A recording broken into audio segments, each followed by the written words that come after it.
شادی کی پہلی رات ہی میرے شوہر میرے کمرے میں آیا تو شدید غصے میں مبتلا تھا۔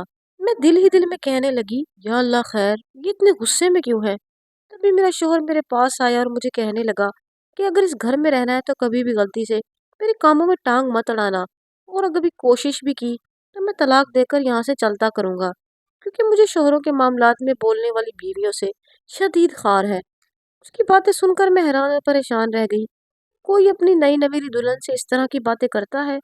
لیکن اس وقت اپنے شوہر کو غصے میں دیکھ کر میں صرف ہاں میں سر ہلا گئی، اور میرا شوہر وہاں سے اٹھ کر کمرے میں موجود الماری سے ایک گٹڑی نکال کر واپس لے آیا اور کمرے میں موجود ایک چھوٹے سے دروازے میں داخل ہو گیا۔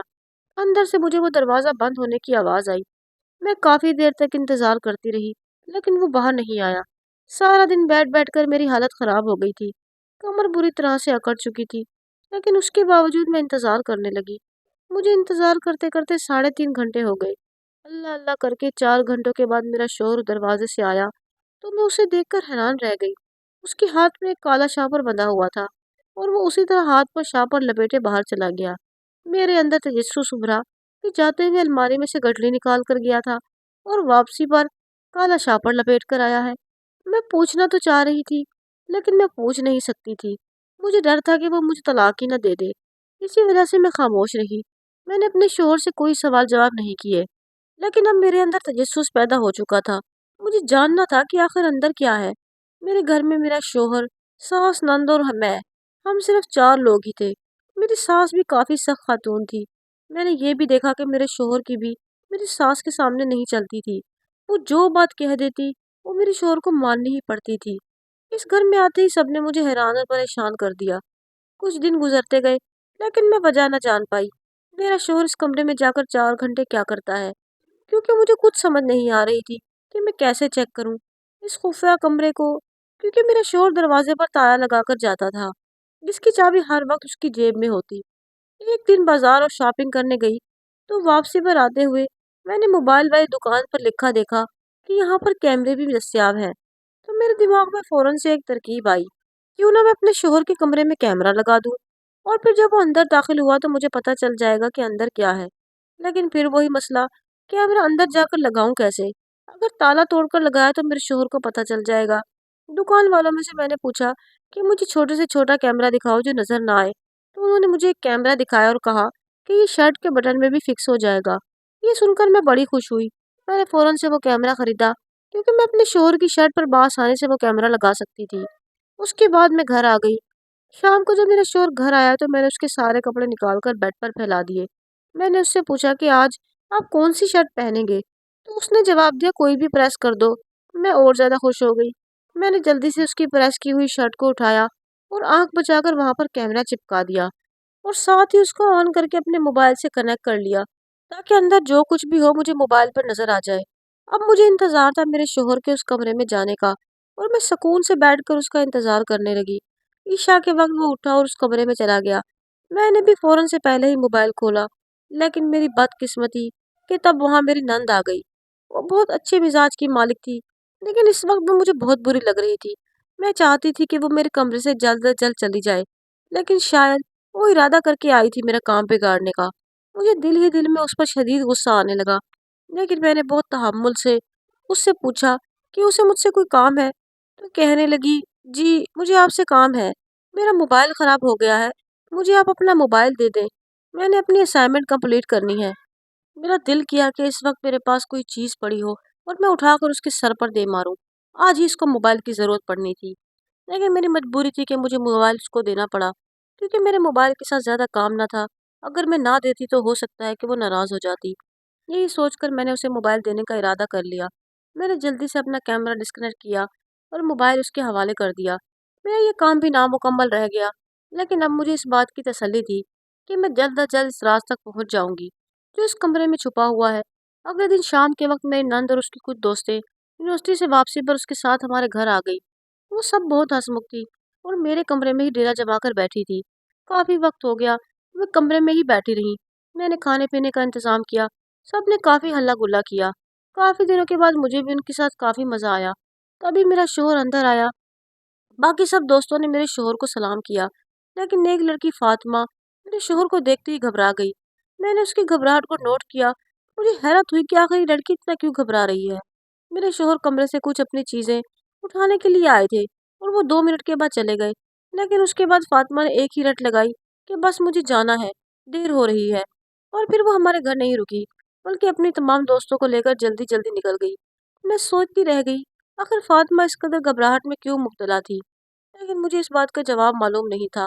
میرا دل چاہ رہا تھا کہ میں اس بات کا تذکرہ اپنے شوہر سے کروں، لیکن پھر ایک خوف میرے دل میں کنڈلی مار کر بیٹھا تھا، اور اسی خوف کی وجہ سے میں خاموش ہو گئی، کیونکہ میرے شوہر نے پہلے مجھے کہہ دیا تھا کہ میرے معاملات میں دخل اندازی مت کرنا، نہیں تو میں تمہیں چلتا کروں گا، اور میں کبھی بھی یہ نہیں چاہتی تھی کہ میرا گھر خراب ہو جائے، میرے والدین میری وجہ سے پریشان ہو۔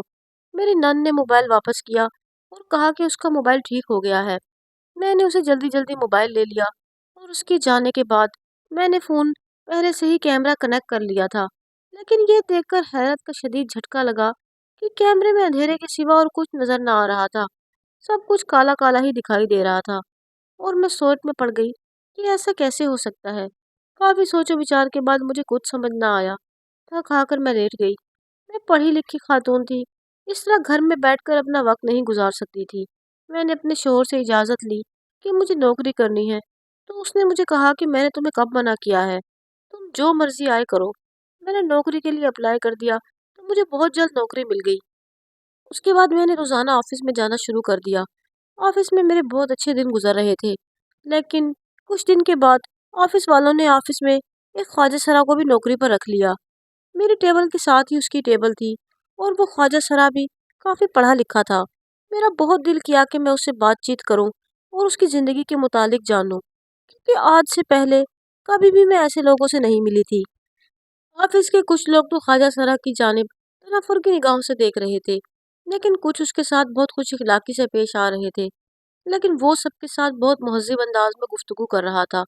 لنچ بریک ٹائم تھا، میں نے بھی اسے سلام دعا کی، اور اس طرح میرے روٹین میں یہی تھا، روزانہ آفس جانا، اس کے بعد گھر کا تھوڑا بہت کام کرنا۔ میں اس بات کو تو مکمل طور پر بھول گئی کہ مجھے کچھ رازوں کا پتہ لگانا تھا۔ ایک دن میں نے آفس میں دیکھا کہ وہ خواجہ سرا روتا ہوا مینیجر کے آفس سے باہر نکل رہا ہے۔ میں بہت پریشان ہوئی۔ میں نے اسے روک کر سوال کیا کہ آپ رو کیوں رہے ہیں؟ تو اس نے مجھے جواب دیا، اس کی زندگی میں دکھ ہی دکھ ہو تو اس نے صرف رونا ہی ہے، اور میری زندگی سوائے دکھوں کے کچھ نہیں، میں بھی رونے کے سوا کچھ نہیں کر سکتا۔